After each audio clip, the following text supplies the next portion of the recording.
Hello बच्चों। तो आज हम पढ़ेंगे क्लास 12 मैथमेटिक्स में एनसीईआरटी का चैप्टर मैट्रिक्स। ठीक है। आज इस क्लास में बच्चों हम इस चैप्टर के जितने भी बेसिक कॉन्सेप्ट्स हैं उन सारे कॉन्सेप्ट्स को समझेंगे। तो आइए स्टार्ट करते हैं। देखिए बच्चों, सबसे पहला हम जानेंगे इसमें रो के बारे में कि रो क्या होता है। ठीक है। देखिए बच्चों, मैट्रिक्स में हॉरिजॉन्टल लाइन को नेम दिया गया है रो। अगर हम बोलते हैं कि मान लीजिए मेरे पास 5 एलिमेंट्स है A B C D E, अगर हम बोलते हैं इसे हम रो में लिखिए, तो हम कैसे लिखेंगे इसको? हॉरिजॉन्टल में लिखेंगे। हॉरिजॉन्टल में लिखने को बोलते हैं रो में लिखना। ठीक है। हॉरिजॉन्टल को नेम दिया गया है रो। तो रो में लिखना मतलब हमें लेफ्ट से राइट की तरफ हॉरिजॉन्टल में लिखना पड़ेगा। अगर रो में लिखना है तो लेफ्ट से राइट की तरफ लिखना पड़ेगा। जैसे 5 एलिमेंट मेरे पास अगर A B C D E है, हमें इसे रो में लिखना हो तो कैसे लिखेंगे? इस तरह से ए, फिर बी, फिर सी, फिर डी और फिर ई। हमें लेफ्ट से राइट की तरफ चलना होगा। ठीक है। नेक्स्ट है बच्चों कॉलम। कॉलम क्या होता है बच्चों? रो का जस्ट उल्टा। ठीक है। रो होता है लेफ्ट से राइट की तरफ, कॉलम होता है बच्चों वर्टिकल में लिखना। वर्टिकल मतलब टॉप से बॉटम में जाना। तो अगर हम बच्चों किसी चीज़ को टॉप से बॉटम की तरफ लिखते हैं तो हम बोलते हैं कि हम उसे कॉलम में लिख रहे हैं। तो वर्टिकल्स को नाम दिया गया है कॉलम। ठीक है। जैसे मान लीजिए इसी 5 को अगर हमें कॉलम में लिखना हो तो हम कैसे लिखेंगे बच्चों? हम इस तरह से लिखते हैं ए बी सी डी और ई। ठीक है। अब हम समझते हैं बच्चों कि मैट्रिक्स क्या होता है। देखिए मैट्रिक्स, तो देखिए बच्चों मैट्रिक्स क्या होता है। सबसे पहले मेरे पास कुछ एलिमेंट्स हैं। ठीक है। यहाँ पर हम एलिमेंट्स को बच्चों कुछ भी ले सकते हैं, कोई भी ऑब्जेक्ट ले सकते हैं, नंबर्स ले सकते हैं, अल्फ़ाबेट ले सकते हैं, या कोई भी other things, pen, pencil, chair, desk, table, कुछ भी ले सकते हैं। लेकिन बच्चों बुक्स में हम जो पढ़ेंगे वो नंबर और अल्फ़ाबेट ही पढ़ेंगे। ठीक है। तो यहाँ पर हम एलिमेंट्स बोलते हैं तो आप नंबर और अल्फ़ाबेट ही सोचना है, बाकी आप कुछ भी ले सकते हैं। तो जैसे बच्चों हम कुछ एलिमेंट्स को लेते हैं, जैसे मान लीजिए 5 हम अल्फ़ाबेट लेते हैं A B C D E. ठीक है। अब बच्चों हमें क्या करना है कि इस कुछ जो हम एलिमेंट्स लिए हैं उस एलिमेंट्स को हमें रो और कॉलम में एक रेक्टेंगुलर बॉक्स के अंदर अरेंज करना है, इस शर्त के साथ कि हर एक रो में नंबर ऑफ एलिमेंट्स सेम होना चाहिए। अगर हम बच्चों कुछ एलिमेंट्स को लेकर के उसे हम रो और कॉलम में अरेंज कर देते हैं ऐसा कि हर एक रो में नंबर ऑफ एलिमेंट्स सेम हो और हम उसे एक रेक्टेंगुलर बॉक्स के अंदर बंद कर देते हैं, तो उस अरेंजमेंट को ही नाम दिया गया है मैट्रिक्स। तो मैट्रिक्स बच्चों जस्ट एक टाइप का अरेंजमेंट है। देखिए जैसे मान लीजिए मेरे पास 5 एलिमेंट्स हैं, या मान लीजिए हम 6 एलिमेंट्स हैं। ठीक है। क्या क्या है? ए है, बी है, सी है, डी है, ई है और एफ है। ठीक है।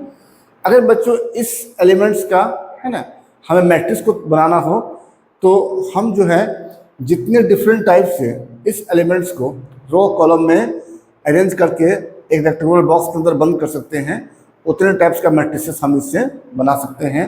शर्त ये है कि हर एक रो में नंबर ऑफ एलिमेंट्स सेम होना चाहिए। ठीक है। जैसे बच्चों देखिए हम एग्जाम्पल दिखाते हैं आपको। मान लीजिए हम इसे इस तरह से अरेंज करते हैं, ए बी सी एक रो में लिए 3 एलिमेंट, फिर D E F second row में लिए 3 एलिमेंट्स। तो हम क्या देख रहे हैं बच्चों? इसे रो में 3 रो हो गया, 2 रो हो गया और 1 2 3 कॉलम हो गया। हम इसे रो कॉलम में अरेंज कर दिए। इस तरह से अरेंज किए कि हर एक रो में नंबर ऑफ एलिमेंट सेम है। जैसे फर्स्ट रो में भी 3 एलिमेंट है, सेकेंड रो में भी 3 एलिमेंट्स है, और हमें क्या करना है? इसे एक रेक्टेंगुलर बॉक्स के अंदर भर देना है। तो ये जो मिला बच्चों अरेंजमेंट, इसी अरेंजमेंट को नेम दिया गया है मैट्रिक्स। ठीक है।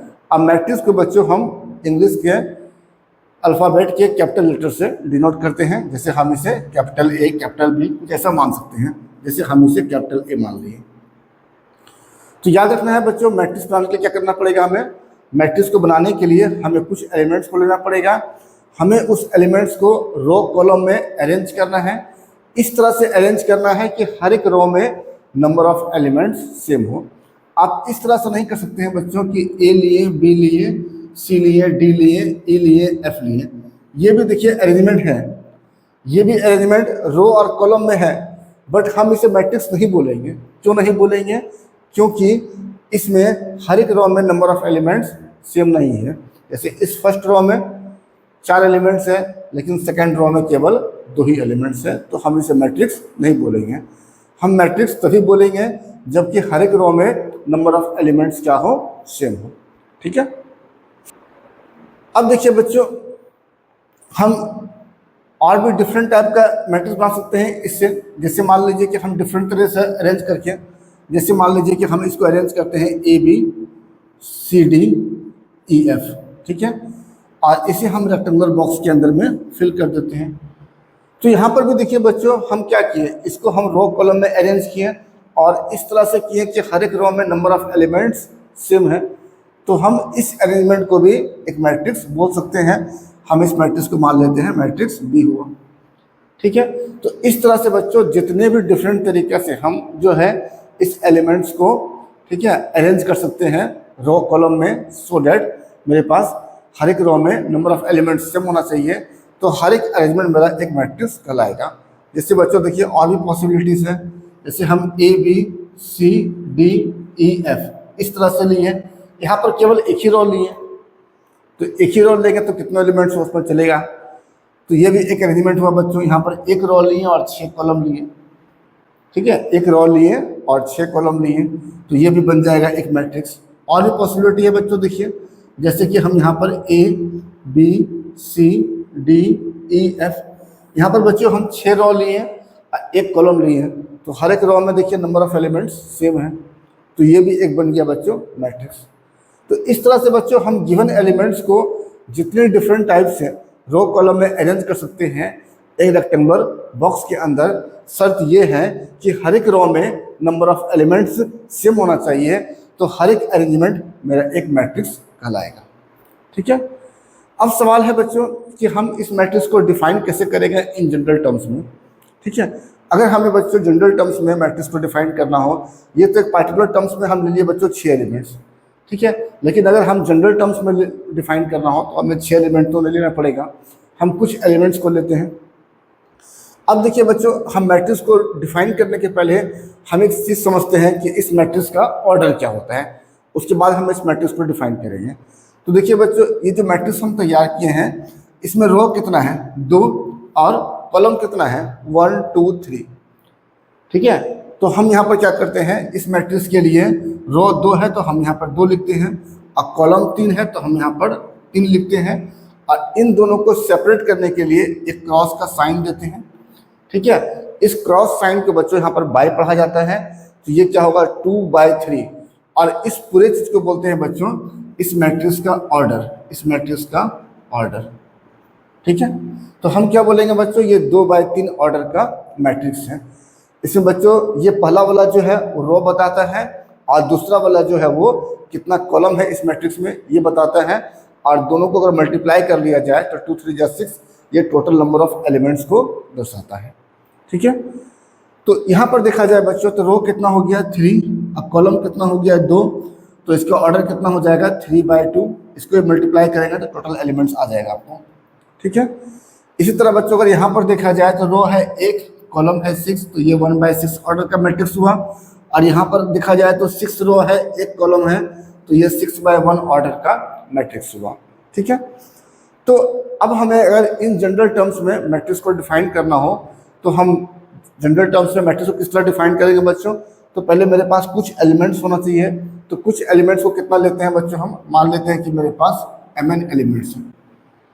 अब इस एलिमेंट्स को अगर हम रो और कॉलम में, ठीक है, अरेंज कर सकें एक रेक्टेंगुलर बॉक्स के अंदर में, तो हम उसे क्या बोलेंगे, मैट्रिक्स बोलेंगे। ऐसा करना है कि इसको मल्टीप्लाई करने पर टोटल नंबर ऑफ एलिमेंट्स आना चाहिए। तो देखिए बच्चों, अगर मेरे पास mn एलिमेंट्स हैं, अब हम इसे अगर m रो में अगर बच्चों मेरे पास mn एलिमेंट्स हैं, हम इसे mn एलिमेंट्स को एक रेक्टेंगुलर बॉक्स के अंदर m रो में और n कॉलम में अरेंज कर दें।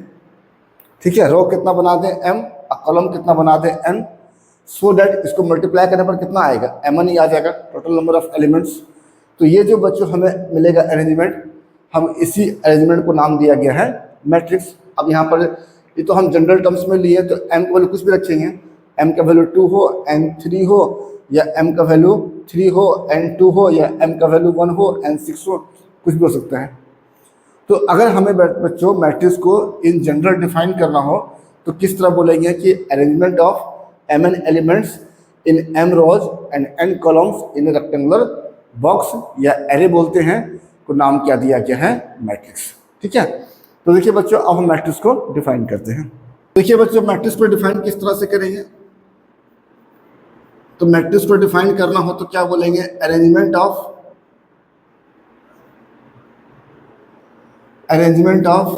mn elements in m rows and n columns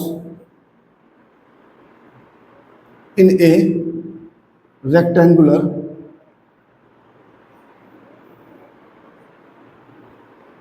box. अब बॉक्स बोल दीजिए या एरे भी बोल सकते हैं, इसे एरे भी बोलते हैं। ठीक है, तो नाम दिया गया है मैट्रिक्स, इज कॉल्ड मैट्रिक्स। ठीक है, जैसे एग्जांपल के तौर पर आप इसे ये वाला कुछ भी एग्जांपल आप दे सकते हैं। ठीक है, तो ये था बच्चों मैट्रिक्स। अब हम आते हैं बच्चों मैट्रिक्स का ऑर्डर के बारे में, जिसे मैंने अभी बताया था कि ये ऑर्डर होता है। देखिए, तो अब आ जाते हैं बच्चों ऑर्डर ऑफ मैट्रिक्स में। ऑर्डर ऑफ मैट्रिक्स में तो जैसा बच्चों अभी बताए थे हम कि किसी मैट्रिक्स में कितना रो है और कितना कॉलम है। ठीक है, इसे हम बोलते हैं उस मैट्रिक्स का ऑर्डर। तो मैट्रिक्स का ऑर्डर क्या होता है, नंबर ऑफ रोज। किसी मैट्रिक्स में कितना रो है, इस क्रॉस साइन को बाई पढ़ते हैं, दोनों को सेपरेट करने के लिए एक क्रॉस साइन दिया जाता है, और बाई नंबर ऑफ कॉलम्स। ठीक है, इस चीज को नाम क्या दिया गया है बच्चों, मैट्रिक्स का ऑर्डर, ऑर्डर ऑफ मैट्रिक्स। इस चीज को नाम दिया गया है मैट्रिक्स का ऑर्डर। ठीक है, तो अब सवाल है बच्चों कि अगर किसी मैट्रिक्स का ऑर्डर दिया हुआ है तो हम उससे क्या क्या चीज हमें जानकारी मिलता है। जैसे मान लीजिए बच्चों किसी मैट्रिक्स का ऑर्डर जो है 3/4 है, तो इससे हम क्या क्या चीज बोल सकते हैं इस मैट्रिक्स के बारे में। अगर कोई मैट्रिक्स है बच्चों जिसका ऑर्डर जो है वो 3/4 है, ठीक है, तो हम इस केवल ऑर्डर को जान करके हम इस मैट्रिक्स के बारे में क्या क्या बता सकते हैं। तो पहला बात हम बोल सकते हैं बच्चों कि इस मैट्रिक्स में रो कितना होगा, तो जो पहला होगा वो रो होता है, 3 रो होगा। दूसरा बोल सकते हैं बच्चों इस मैट्रिक्स में कॉलम कितना होगा, तो जो दूसरा वाला होता है वो कॉलम होता है, तो कॉलम कितना हो जाएगा, 4। और थर्ड चीज हम बोल सकते हैं बच्चों इस मैट्रिक्स में टोटल एलिमेंट कितना होगा, टोटल एलिमेंट्स ये कितना होगा। तो अगर हम रो और कॉलम दोनों को मल्टीप्लाई कर ले बच्चों तो हमें टोटल एलिमेंट्स मिल जाता है। तो 3 4 जा 12, हमें टोटल एलिमेंट्स 12 मिलेगा।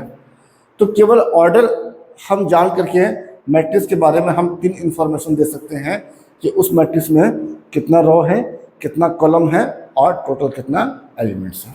ठीक है, आते हैं बच्चों मेरा नेक्स्ट टॉपिक पे। नेक्स्ट टॉपिक है बच्चों position of an element in A matrix. Matrix में हर एक एलिमेंट का अपना अपना एक पोजीशन होता है। ठीक है, तो जैसे बताए थे बच्चों कि किसी मैट्रिक्स को हम लोग डिनोट करते हैं, ठीक है, कैपिटल लेटर से। ठीक, तो जैसे मान लीजिए ये मैट्रिक्स हम मान लिए कैपिटल ए। अब इसके अंदर जो एलिमेंट होते हैं बच्चों हम उसे जनरली डिनोट करते हैं स्मॉल लेटर से, जैसे स्मॉल ए, स्मॉल बी, ये सब।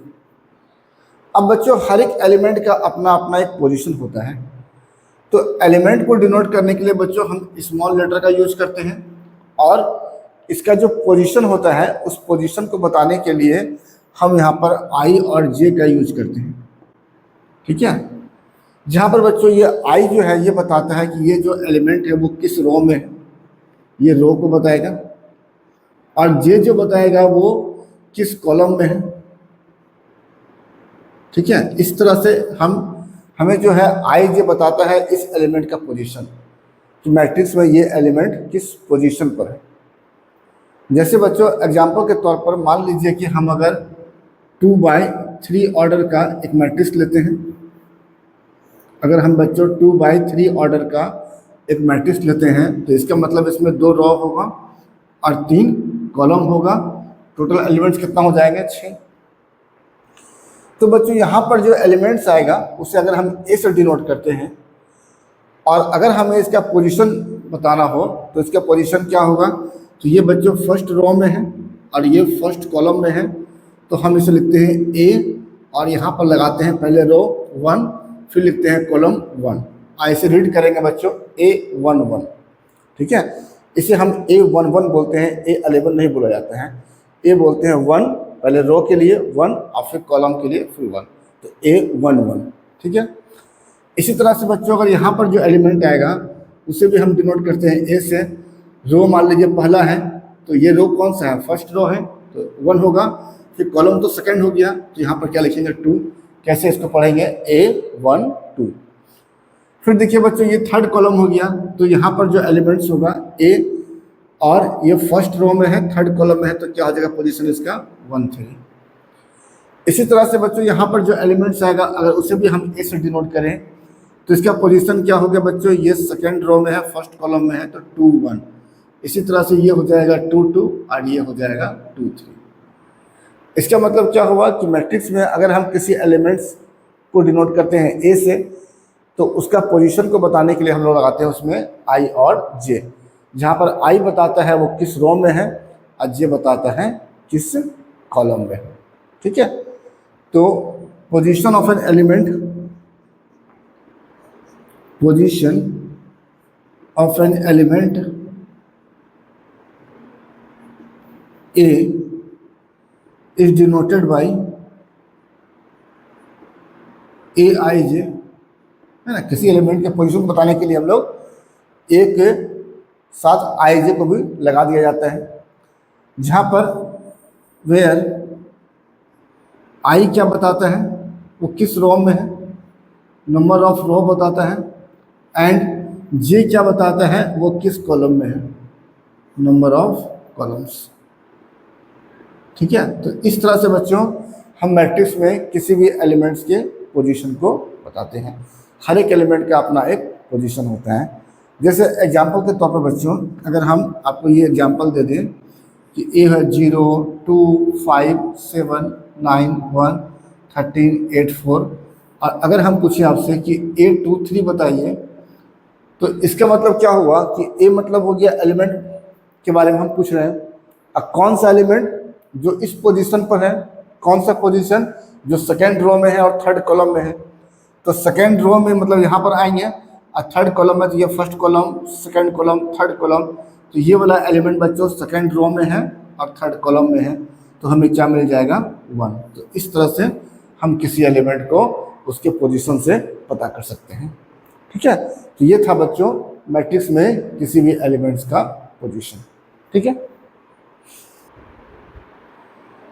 नेक्स्ट है बच्चों इक्वलिटी ऑफ 2 मैट्रिसेस। हम कब बोलते हैं कि 2 मैट्रिसेस मेरा इक्वल है, ठीक है। देखिए एक रहेगा तो हम उसे मैट्रिक्स बोलते हैं और मोर देन 1 रहा प्लुरल फॉर्म में हम उसे मैट्रिसेस बोलते हैं। तो हम कब बोलेंगे आपका कि 2 मैट्रिसेस इक्वल है, सेम सेम है, ठीक है। जैसे मान लीजिए मेरे पास एक मैट्रिक्स ए है, एक मैट्रिक्स बी है, कब हम बोलेंगे कि ये दोनों मैट्रिसेस इक्वल है? तो देखिए बच्चों 2 मैट्रिसेस को इक्वल होने के लिए 2 शर्त है। पहला शर्त तो है बच्चों कि दोनों का ऑर्डर सेम होना चाहिए। अगर ऑर्डर सेम नहीं होगा तो कभी मैट्रिक्स इक्वल नहीं होगा। दूसरा शर्त है बच्चों कि इसका जो करस्पॉन्डिंग एलिमेंट्स है वो सेम होना चाहिए। अब बोलिएगा बच्चों करस्पॉन्डिंग एलिमेंट्स का मतलब क्या होता है? तो सेम रो और सेम कॉलम वाला एलिमेंट्स को बोलते हैं करस्पॉन्डिंग एलिमेंट्स, ठीक है। तो देखिए बच्चों पहले एग्जांपल दिखाते हैं आपको। जैसे मान लीजिए कि मेरे पास एक मैट्रिक्स है, इसका ऑर्डर मान लीजिए 2/3 है। एक दूसरा मैट्रिक्स है, अगर इन दोनों को इक्वल होना होगा तो इसका भी ऑर्डर होना पड़ेगा 2/3, ठीक है। अब देखिए बच्चों इसमें 2 रो बनेगा और 3 कॉलम बनेगा, यहाँ पर भी 2 रो बनेगा और 3 कॉलम बनेगा। अब यहाँ पर जो एलिमेंट आएगा बच्चों वो फर्स्ट रो और फर्स्ट कॉलम में है, मान लीजिए 2 है। तो क्रॉसपॉन्डिंग एलिमेंट सेम होने का मतलब अगर इस मैट्रिक्स में फर्स्ट रो फर्स्ट कॉलम में 2 है तो इस मैट्रिक्स में भी फर्स्ट रो फर्स्ट कॉलम में 2 आना चाहिए, ठीक है। अगर नहीं आया तो दोनों इक्वल नहीं होगा। और हर एक एलिमेंट का क्रॉसपॉन्डिंग एलिमेंट सेम होना चाहिए। इस तरह अगर यहाँ पर मान लीजिए 4 है बच्चों तो यहाँ पर 4 होना चाहिए। अगर यहाँ पर 7 है तो यहाँ 7 होना चाहिए। अगर यहाँ पर 0 है तो यहाँ भी 0 होना चाहिए। अगर यहाँ पर 5 है तो यहाँ भी 5 होना चाहिए। अगर यहाँ पर -1 है तो यहाँ भी -1 होना चाहिए। तो यहाँ पर क्या देख रहे हैं बच्चों कि दोनों मैट्रिसेस का ऑर्डर भी सेम है। अब किसी भी एलिमेंट को लीजिए तो उसका जो क्रॉसपॉन्डिंग एलिमेंट्स होगा इस मैट्रिक्स में वो भी उतना ही होगा, सेम है। मैंने दोनों मैट्रिसेस का जो क्रॉसपॉन्डिंग एलिमेंट्स है वो सेम है। क्रॉसपॉन्डिंग एलिमेंट्स क्या होगा? सेम रो सेम कॉलम वाला एलिमेंट। जैसे ये जो एलिमेंट्स होगा वो सेकेंड रो फर्स्ट कॉलम में है, ये element second row first column में है, तो दोनों मैट्रिसेस में सेकेंड रो फर्स्ट कॉलम वाला एलिमेंट्स क्या है? सेम है। तो सेम रो सेम कॉलम वाले एलिमेंट्स को बोलते हैं क्रॉसपॉन्डिंग एलिमेंट्स, ठीक है। तो दो मैट्रिसेस को बच्चों तभी हम इक्वल बोलेंगे जब दोनों का ऑर्डर सेम हो और उनका क्रॉसपॉन्डिंग एलिमेंट्स भी सेम हो, तो हम क्या बोलेंगे कि ये दोनों मैट्रिसेस क्या है? इक्वल, ठीक है। तो 2 matrices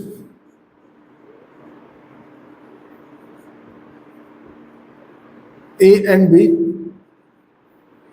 are said to be equal if both have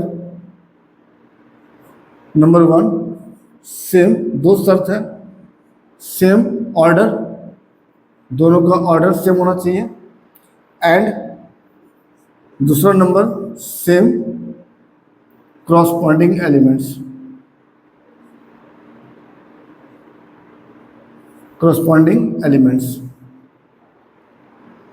ठीक है। और अगर ऐसा हो तो हम उसे किस तरह लिखेंगे कि दोनों इक्वल है? हम लिखते हैं and we write A equal to B, ठीक है। तो हम उसे लिखते हैं इस तरह से। जैसे यहाँ पर बच्चों अगर हम इस मैट्रिक्स को एग्जांपल दे रहा हूँ तो अब ये दे सकते हैं। जैसे यहाँ पर अगर हम इस मैट्रिक्स को A से डिनोट करें, इस मैट्रिक्स को B से डिनोट करें, तो हम यहाँ पर क्या दिख रहे हैं कि इस A और B का ऑर्डर भी सेम है, क्रॉसपॉन्डिंग एलिमेंट्स भी सेम है। तो हम यहाँ पर बच्चों बोल सकते हैं कि मैट्रिक्स A जो है वो मैट्रिक्स B के इक्वल है, ठीक है। तो ये था बच्चों इक्वलिटी ऑफ 2 मैट्रिसेस, ठीक है। तो टाइप्स ऑफ मैट्रिसेस, अब हम जानेंगे कि मैट्रिसेस का कितने टाइप्स होते हैं। कुछ टाइप्स बच्चों हम अभी पढ़ेंगे, कुछ टाइप्स बच्चों हम नेक्स्ट चैप्टर में पढ़ेंगे, ठीक है। देखिए सबसे पहला होता है बच्चों, यहाँ पर जो पढ़ना है बच्चों हमें रो मैट्रिक्स। तो देखिए बच्चों नाम से ही क्लियर है कि रो मैट्रिक्स क्या होगा? ऐसा मैट्रिक्स जिसमें केवल एक रो हो, मतलब नंबर ऑफ रो केवल एक होना चाहिए, कॉलम कितना भी रहेगा काम चलेगा, बट रो केवल एक होना चाहिए। तो ऐसा मैट्रिक्स जिसमें केवल एक रो हो हम उसे बोलेंगे रो मैट्रिक्स, ठीक है। देखिए a matrix having only one row is called row matrix, ठीक है। जैसे बच्चों एग्जांपल, अगर आपको एग्जांपल देना हो तो आप दे सकते हैं कुछ भी। जैसे ए मान लिए हम, है ना, मैट्रिक्स को 1 2 3 4, तो हम यहाँ पर क्या देख रहे हैं बच्चों? इसमें रो कितना है? ओनली 1। कॉलम कितना है? 4। कॉलम से कोई मतलब नहीं है, कॉलम कितना भी रहे उससे कोई मतलब नहीं है। नंबर ऑफ रो अगर सिर्फ एक है तो हम उसे बोलेंगे कि it is a row matrix. और एग्जांपल दे सकते हैं बच्चों, जैसे matrix B A B C, यहाँ पर रो 1 है, कॉलम 3 है, तो कॉलम से कोई मतलब नहीं है, नंबर ऑफ रो सिर्फ 1 होना चाहिए। अगर बच्चों नंबर ऑफ रो सिर्फ 1 है तो हम उसे बोलेंगे रो मैट्रिक्स, ठीक है। नेक्स्ट है बच्चों कॉलम मैट्रिक्स। तो देखिए बच्चों कॉलम मैट्रिक्स क्या होता है? तो अगर किसी मैट्रिक्स में, जैसे रो मैट्रिक्स में केवल एक रो था, सेम कॉलम मैट्रिक्स में अगर किसी मैट्रिक्स में केवल एक ही कॉलम होगा तो हम उस मैट्रिक्स को बोलेंगे कॉलम मैट्रिक्स, ठीक है। देखिए a matrix having only one column is called column matrix. तो यहां पर देखिए बच्चों, रो कितना होगा उससे हमको कोई मतलब नहीं है, कॉलम सिर्फ एक होना चाहिए। अगर किसी मैट्रिक्स में सिर्फ एक कॉलम है तो हम उसे बोलेंगे कॉलम मैट्रिक्स। जैसे एग्जांपल तो देखिए बच्चों, जैसे एग्जांपल हम लिए ABCD, तो यहाँ पर रो तो 4 है बट कॉलम कितना है, 1 है, तो ये एक कॉलम है, इसलिए हम क्या बोलेंगे इससे, कॉलम मैट्रिक्स, है ना। और भी एग्जांपल ले सकते हैं, B = ABC, तो यहाँ पर देखिए बच्चों रो कितना है, 3, बट कॉलम कितना है, 1। तो अगर किसी मैट्रिक्स में नंबर ऑफ कॉलम 1 रहे तो हम उसे क्या बोलेंगे, कॉलम मैट्रिक्स। ठीक है, अगला आते हैं। नंबर 3 है बच्चों रेक्टेंगुलर मैट्रिक्स। रेक्टेंगुलर मैट्रिक्स, तो जैसा कि बच्चों नाम से क्लियर है कि रेक्टेंगल के शेप में होगा ये, है ना, रेक्टेंगल के शेप में होगा, इस तरह का शेप में होगा, तो ये और ये अनइक्वल होना चाहिए। इसमें ये वाला हो गया बच्चों रो और ये वाला हो गया बच्चों कॉलम। तो अगर किसी मैट्रिक्स में रो और कॉलम अनइक्वल नंबर में है, ठीक है, नंबर ऑफ रो और नंबर ऑफ कॉलम इक्वल नहीं है, तो हम उसे बोलेंगे रेक्टेंगुलर मैट्रिक्स। जैसे 2 रो हो गया, 3 कॉलम हो गया, 3 रो हो गया, 4 कॉलम हो गया, तो हम उसे क्या बोलेंगे, रेक्टेंगुलर मैट्रिक्स। तो a matrix having number of rows not equal to number of columns, ऐसा मैट्रिक्स जिसमें number of row number of columns के बराबर नहीं हो उसे बोलते हैं is called rectangular matrix. Rectangular matrix, ठीक है, हम उससे बोलेंगे बच्चों रेक्टेंगुलर मैट्रिक्स। जैसे बच्चों एग्जाम्पल जैसे हो गया ए हो गया बच्चों, यहाँ पर दे देंगे ABCDEF, यहाँ पर 3 रो हो गया, सॉरी 2 रो हो गया, 3 कॉलम हो गया, ये दोनों इक्वल है नहीं है, तो हम इसे क्या बोलेंगे, ये एक रेक्टेंगुलर मैट्रिक्स है। और भी एग्जाम्पल दे सकते हैं बच्चों, देखिए 1 2 3 4 5 6 5 7 मान लीजिए, तो यहाँ पर 3 रो हो गया, 2 कॉलम हो गया, तो ये क्या है बच्चों, एक रेक्टेंगुलर मैट्रिक्स है। ठीक है, और भी देखिए बच्चों, जैसे मान लीजिए कि हम C = लिखे 1 2 3, तो यहाँ पर देखिए बच्चों ये जो है एक रो है, 3 कॉलम है, तो ये भी एक रेक्टेंगुलर मैट्रिक्स है बच्चों। साथ ही साथ रेक्टेंगुलर के साथ ये एक रो मैट्रिक्स भी है, क्यों, इसमें केवल एक ही रो है, तो ये रो मैट्रिक्स भी है प्लस ये एक रेक्टेंगुलर मैट्रिक्स भी है। ठीक है, अगला आते हैं बच्चों 4 number square matrix. Square matrix, तो देखिए बच्चों नाम से ही क्लियर है, स्क्वायर के शेप में होगा। स्क्वायर में क्या होता है, लेंथ और ब्रेथ सेम होता है, ये दोनों सेम होता है। ठीक है, तो ये हो गया बच्चों रो और ये बच्चों हो गया कॉलम। तो अगर रो और कॉलम सेम रहे तो हम उससे बोलते हैं स्क्वायर मैट्रिक्स। जैसे 2 बाय 2 ऑर्डर का, 3 बाय 3 ऑर्डर का, 1 बाय 1 ऑर्डर का, हम उसे क्या बोलेंगे, स्क्वायर मैट्रिक्स बोलेंगे। ठीक है, a matrix having number of rows वो इक्वल हो जाए नंबर ऑफ कॉलम्स का, तो हम उसे बोलेंगे is called square matrix. Square matrix, ठीक है, तो ऐसा मैट्रिक्स बच्चों जिसमें नंबर ऑफ रो और नंबर ऑफ कॉलम दोनों इक्वल हो, हम उसे बोलेंगे स्क्वायर मैट्रिक्स।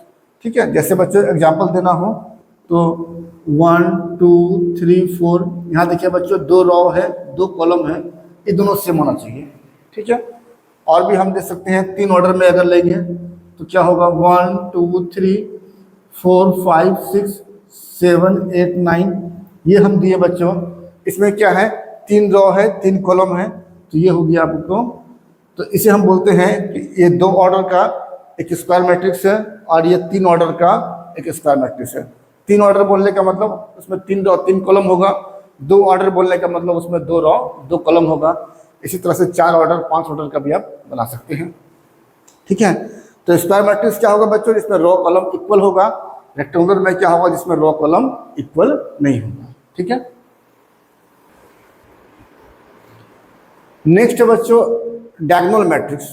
ठीक है, तो डायगोनल मैट्रिक्स को बच्चों समझने से पहले हम समझेंगे डायगोनल एलिमेंट क्या होता है। ठीक है, तो सबसे पहले बच्चों हम समझते हैं डायगोनल एलिमेंट के बारे में। डायगोनल और नॉन डायगोनल एलिमेंट क्या होता है, एलिमेंट्स। ठीक है, तो यहाँ पर बच्चों हम बात करेंगे केवल स्क्वायर मैट्रिक्स का। केवल स्क्वायर मैट्रिक्स का ही डायगोनल मैट्रिक्स होता है बच्चों, और आगे जितने मैट्रिक्स पढ़ेंगे बच्चों वो हम सिर्फ स्क्वायर मैट्रिक्स के बारे में चर्चा करेंगे। तो जैसे बच्चों मेरे पास कोई स्क्वायर मैट्रिक्स है ना, ये मान लीजिए 2 बाय 2 ऑर्डर का, या ये मान लीजिए 3 बाय 3 ऑर्डर का मेरे पास कोई एक स्क्वायर मैट्रिक्स है। अगर 2 बाय 2 ऑर्डर में बात करें बच्चों, इसमें 4 एलिमेंट होगा। यहाँ पर जो एलिमेंट होगा A11, यहाँ पर A12, यहाँ पर A21 और यहाँ पर A22। ठीक है, अब बच्चों यहाँ पर जो एलिमेंट होगा वो क्या होगा, A11, A12, first row third column, फिर second row first column, second row second column, second row third column, फिर third row first column, third row second column और थर्ड रो थर्ड कॉलम। ठीक है, third row third column. अब आप देखिए बच्चों, ऐसा एलिमेंट जिसके लिए आई और जे का वैल्यू सेम हो, ये होता है आई का वैल्यू, ये होता है जे का वैल्यू। तो ऐसा एलिमेंट जिसके लिए आई और जे का वैल्यू सेम हो, मतलब वो जिस रो में है उसी कॉलम में हो। जैसे ये एलिमेंट फर्स्ट रो में है तो कॉलम भी फर्स्ट ही है, ये एलिमेंट सेकेंड रो में है तो कॉलम भी सेकेंड है। ऐसे एलिमेंट्स को बच्चों कहा गया है डायगोनल एलिमेंट्स। ठीक है, इन सारे एलिमेंट्स को बोलते हैं डायगोनल एलिमेंट्स। Diagonal elements. और बच्चों ऐसा एलिमेंट्स जो अलग रो में हो और अलग कॉलम में हो, जिसका रो और कॉलम डिफरेंट हो, हम उसे बोलते हैं नॉन डायगोनल एलिमेंट्स।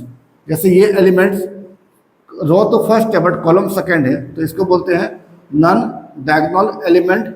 और इसे भी बोलेंगे बच्चों क्या हम लोग, नॉन डायगोनल एलिमेंट। ठीक है, तो डायगोनल एलिमेंट क्या होता है बच्चों, ऐसा एलिमेंट्स जो जिस रो में हो उसी कॉलम में हो, मतलब जिसके लिए रो कॉलम सेम हो, आई और जे सेम हो। तो यहाँ पर बच्चों थर्ड ऑर्डर में क्या मिलेगा हमको, ये वाला देखिए इस टाइप से। ये जो एलिमेंट्स हैं हम इसे बोलते हैं डायगोनल एलिमेंट्स। ठीक है, ये सब क्या है बच्चों, डायगोनल एलिमेंट्स हैं। और बच्चों ये सब जो बच गया है ना, इन सब में हम क्या देख रहे हैं, और ये सब जो बच गया है इन सब में हम क्या देख रहे हैं कि वो जो जिस रो में है उस कॉलम में नहीं है, डिफरेंट कॉलम में है। तो हम इसे क्या बोलेंगे, non diagonal element.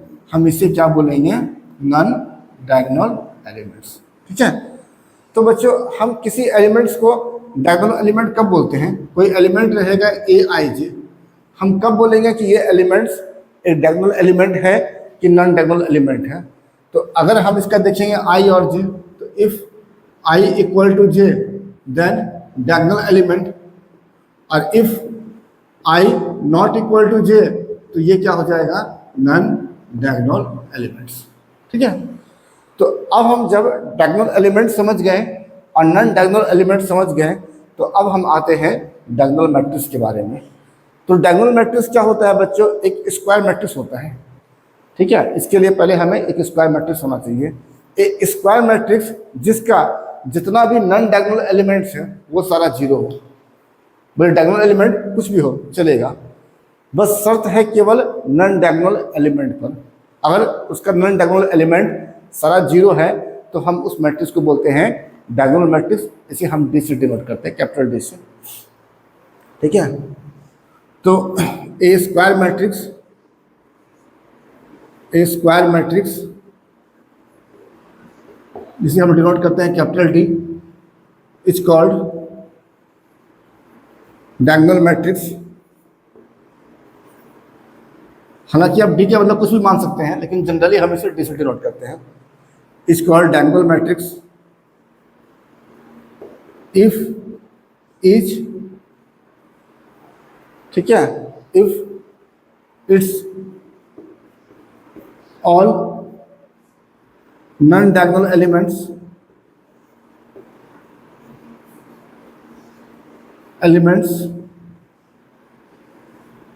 Are zero. इसका सारा नॉन डायगोनल एलिमेंट्स क्या हो, जीरो हो। इसका मतलब क्या होगा कि इसके लिए है ना, अगर आपका ए आई जे, जहाँ पर आई और जे बराबर नहीं है, वो जीरो होना चाहिए। ठीक है, जैसे एग्जांपल के तौर पर बच्चों देखिए, डी इक्वल टू लिए हम, ठीक है, 2 5 0 0, ये एक डायगोनल मैट्रिक्स है। यहाँ पर बच्चों तीन ऑर्डर में लेना हो तो 1 0 0 0 2 0 0 0 3, सॉरी 0 0, अगर हम 3 लिए तो ये बच्चों क्या दिख रहा है, एक डायगोनल मैट्रिक्स है। क्यों? ये सब होता है डायगोनल एलिमेंट, इसको छोड़ दीजिए, बाकी सारा क्या होना चाहिए, जीरो होना चाहिए। याद रखिए बच्चों, मैट्रिक्स में डायगोनल एलिमेंट केवल इस तरह से होता है, इस तरह से लाई करेगा बस। ठीक है, तो डायगोनल एलिमेंट को छोड़ करके बाकी जितना एलिमेंट्स है, अगर सारा एलिमेंट जीरो है, जितना भी नॉन डायगोनल एलिमेंट्स है अगर वो जीरो है, तो हम उससे बच्चे बोलेंगे डायगोनल मैट्रिक्स। ठीक है, अगला है बच्चों स्केलर मैट्रिक्स। ठीक है, स्केलर मैट्रिक्स बच्चों डायगोनल मैट्रिक्स का ही एक स्पेशल केस है। ठीक है, इसके लिए डायगोनल मैट्रिक्स ही होता है, लेकिन स्पेशल में क्या है उसमें कि डायगोनल मैट्रिक्स में डायगोनल एलिमेंट हो सकता है कुछ भी, लेकिन अगर डायगोनल एलिमेंट सारा इक्वल हो, अगर जितने भी डायगोनल एलिमेंट्स हैं वो सारा अगर इक्वल हो जाए, तो हम उस मैट्रिक्स को नाम दिया गया है स्केलर मैट्रिक्स। ठीक है, तो यहाँ पर a square matrix is called a scalar matrix। Scalar matrix, a square matrix को हम स्केलर मैट्रिक्स कब बोलेंगे, इफ, तो पहला शर्त क्या है कि उसे डायगोनल मैट्रिक्स होना पड़ेगा। तो डायगोनल मैट्रिक्स मतलब जितना भी नॉन डायगोनल एलिमेंट्स है वो सारा जीरो होना पड़ेगा। तो नंबर 1 शर्त क्या है, if it's all non diagonal elements जो हो वो जीरो के बराबर हो। और सेकेंड शर्त क्या है बच्चों कि इसका जितना भी डायगोनल एलिमेंट्स है, इसका जितना भी डायगोनल एलिमेंट्स है वो सारा इक्वल हो। ठीक है, इसका it's all diagonal elements are equal. ठीक है, तो जैसे बच्चों देखिए एग्जांपल दिखाते हैं, जैसे a इक्वल टू अगर हम ले लेंगे 2 2 0 0, तो ये एक बच्चों डायगोनल मैट्रिक्स है, लेकिन सारे डायगोनल एलिमेंट्स इक्वल है, तो हम इसे डायगोनल के साथ साथ स्केलर मैट्रिक्स भी बोलेंगे। इसी तरह बच्चों देखिए ये बना 4 0 0 0 4 0 0 0 4, तो यहाँ पर हम क्या देख रहे हैं बच्चों कि जितने भी डायगोनल एलिमेंट्स हैं वो सारा इक्वल है, जितने नॉन डायगोनल एलिमेंट्स हैं वो सारा जीरो है। तो ये एक डायगोनल मैट्रिक्स तो है ही, लेकिन साथ ही साथ ये एक स्केलर मैट्रिक्स भी हो गया। ठीक है, तो इसे हम बोलते हैं बच्चों स्केलर मैट्रिक्स, जिसमें जितने डायगोनल एलिमेंट्स होंगे वो सारे इक्वल होंगे, और जो नॉन डायगोनल एलिमेंट्स होंगे वो सारे जीरो होंगे। ठीक है,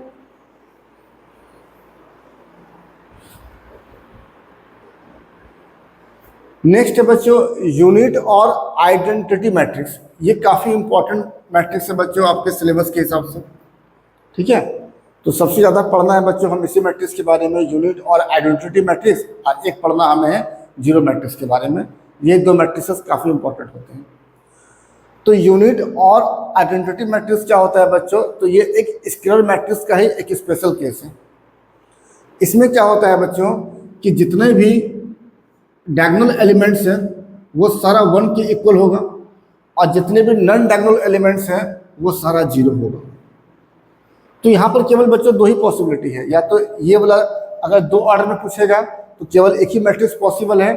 इसी तरह से केवल 3 ऑर्डर में पूछेगा तो जितने भी डायगोनल एलिमेंट्स हैं वो सब सेम होना चाहिए और वो सब एक होना चाहिए।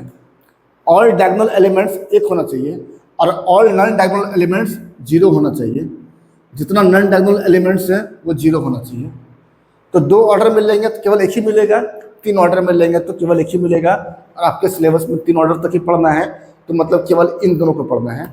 तो इसे हम बोलते हैं बच्चों यूनिट मैट्रिक्स या आइडेंटिटी मैट्रिक्स, जिसे हम आई से डिनोट करते हैं। ठीक है, तो a matrix I is called unit और आइडेंटिटी मैट्रिक्स। आइडेंटिटी मैट्रिक्स कब बोलेंगे बच्चों? इफ 2 को शर्त होगा। पहला शर्त, जितना भी डायगोनल एलिमेंट्स है वो 1 के बराबर हो। If it's number 1 all diagonal element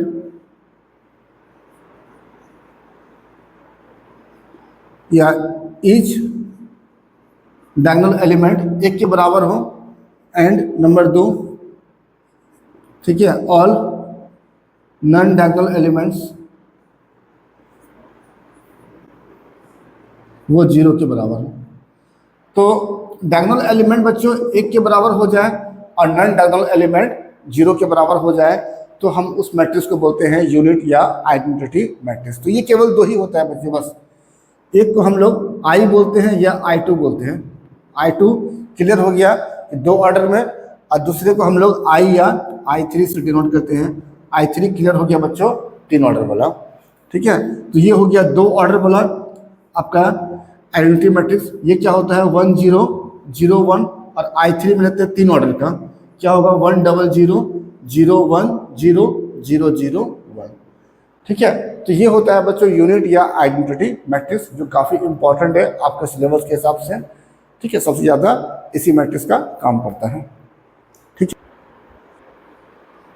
next है बच्चों जीरो या नल मैट्रिक्स, है ना। तो जीरो या नल मैट्रिक्स ये भी काफ़ी इंपॉर्टेंट मैट्रिक्स है बच्चों। ठीक है, तो जीरो या नल मैट्रिक्स क्या होता है? ऐसा मैट्रिक्स जिसका सारा एलिमेंट्स 0 हो, बस एक ही शर्त है। ऑर्डर कुछ भी हो चलेगा, बट शर्त एक ही है, जितने भी एलिमेंट्स हैं वो सारा 0 होना चाहिए। उसे हम कहते हैं जीरो मैट्रिक्स, इसे डिनोट करते हैं उसे। तो a matrix O is called zero matrix